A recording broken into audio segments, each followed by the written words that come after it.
Qu'est-ce qu'un appel? Pourquoi l'auteur écrit un appel?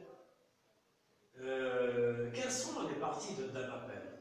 Bien, on va essayer de répondre à ces trois questions et vous serez capable de répondre à n'importe quel sujet lorsqu'il s'agit d'un texte exhortatif. Voilà. Donc, pour commencer, comme vous le voyez ici, l'auteur lance un appel. L'auteur, c'est le destinataire. Le destinataire, ou bien l'auteur, ou bien l'émetteur, lance un appel à son destinataire, ou bien à son interlocuteur, pour le pousser à agir, ou bien même à réagir, pour le sensibiliser, pour le mobiliser et pour l'émouvoir. معناها الموتور في لابيل اعزائي الطلبه يحرك القارئ ويحثه انه يدير ردة فعل ايجابيه باش يقضي على مشكل معين. Très bien. Est-ce que ce type de texte a la même structure que le texte argumentatif? Bien non.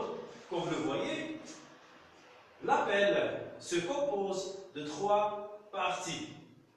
Voilà, ce sont les parties inhérentes de ce type de texte. Dans la première partie, très chers élèves, l'auteur va exposer le constat. Va exposer le constat négatif, ou bien la situation déplorable, la situation problématique. D'accord?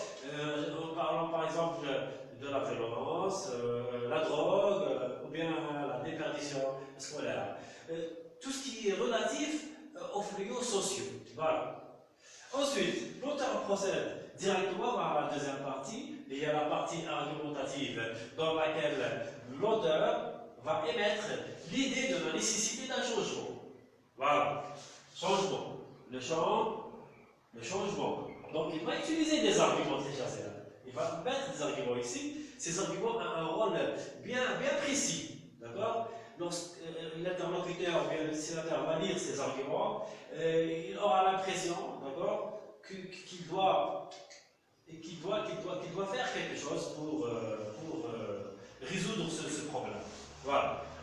Et pour terminer, l'auteur va procéder à la dernière partie qui s'appelle l'exhortatif, la partie exhortative, dans laquelle il va utiliser les procédés de l'interpellation, d'accord? Comme par exemple le mode impératif ou bien la phrase injonctive, l'utilisation des verbes performatifs ou bien les verbes de la demande, comme les verbes prier, le verbe appeler, le verbe exhorter, d'accord? Et enfin les verbes modaux, ou bien les verbes de modalité, comme le verbe devoir et le verbe falloir et le verbe pouvoir. Très bien.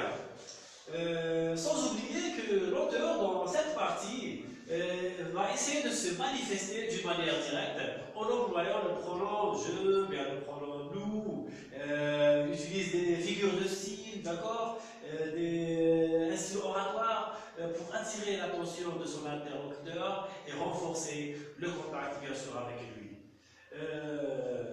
صحافة لكم أعزائي الطلبة وفي الحصة المقبلة إن شاء الله.